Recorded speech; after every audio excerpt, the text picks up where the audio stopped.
2 days ago, the Canadian government sent a very strongly worded protest note to the Kenyan government. Now, this is very significant. It is significant because, until now, Western powers have been quiet.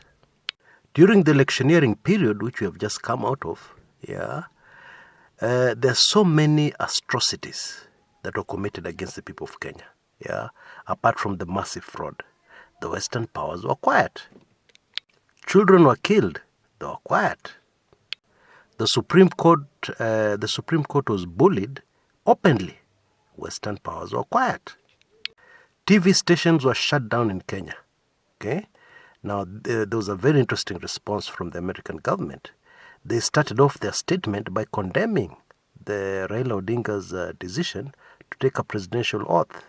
And then buried in the last paragraphs of that statement was what was really a slap in the wrist to the Kenyan government about their draconian ways.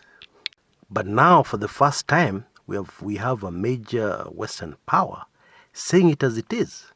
However, the truth is that this statement has had zero impact on the draconian ruling Jubilee government.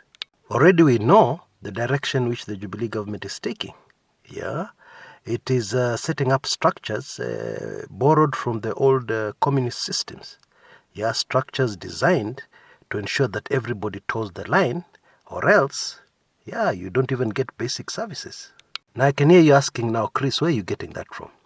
Now, we know for a fact, and I've done this in a previous recording, which you can see on this channel, you can take in on this channel. We know that in China, what we have always called Red China, we have the CPC, which is the largest political party in the world. And it's not the largest political party in the world by accident, okay? It is the largest political party in the world because of the methods used, to get people into the party. The long and short of it is that it's not voluntary to belong to this major Chinese party. It is not. Anyway, my point is, the effect on the Jubilee government will be absolutely zero. They can keep on sending those protest notes, but they'll have absolutely no impact on the Jubilee political ruling party. Because they've already made up their mind, they already know which direction they're going, and protest notes are not going to stop them. Of course, we know that these Western powers are powerful, therefore they are bound to follow up with other things, like sanctions, and of course, barring people from traveling to their countries. But wait and see if we really get there, because we know for a fact that major powers like the United States of America and Great Britain are firmly in the Jubilee corner. Politics is dirty, and this is politics at the international level. These countries have deals with the Jubilee, they have ongoing programs with the Jubilee, and really they have no interest to follow up on human rights violations in Kenya. And so, as the vast majority of Kenyans keep saying, we are really on our own on this one. As things stand currently, it is clear that nobody is going to come out from somewhere else outside the country to help us. We're not going to receive any outside help to restore normalcy to Kenya, to restore sanity, indeed, into Kenya. They will probably come in, at a very late stage, when already it will be too late. Still, it is worth noting that what the Canadian government has done is something that will definitely stand the test of time. Canada is one of the most democratic countries in the world, by far.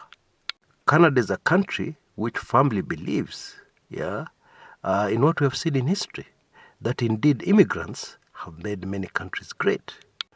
Now, it's very interesting, one of you pointed it out to me, I didn't know, It's very interesting that actually the current immigration minister in the Canadian government is actually a Somali immigrant, or rather a former Somali immigrant.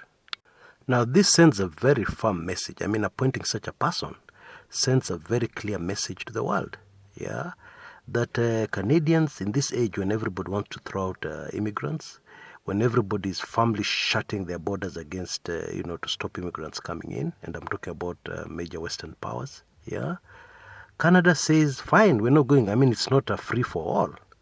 But what we're going to do is that we're going to try to make sure that our immigration department is as fair as possible. Now, who else would you appoint to ensure that your immigration department is as fair as possible? Yeah, former immigrant. Amazing. Canada is a great country, and I'm sure in the coming years, it will be an even greater country. Until next time, this is Chris Kumekucha.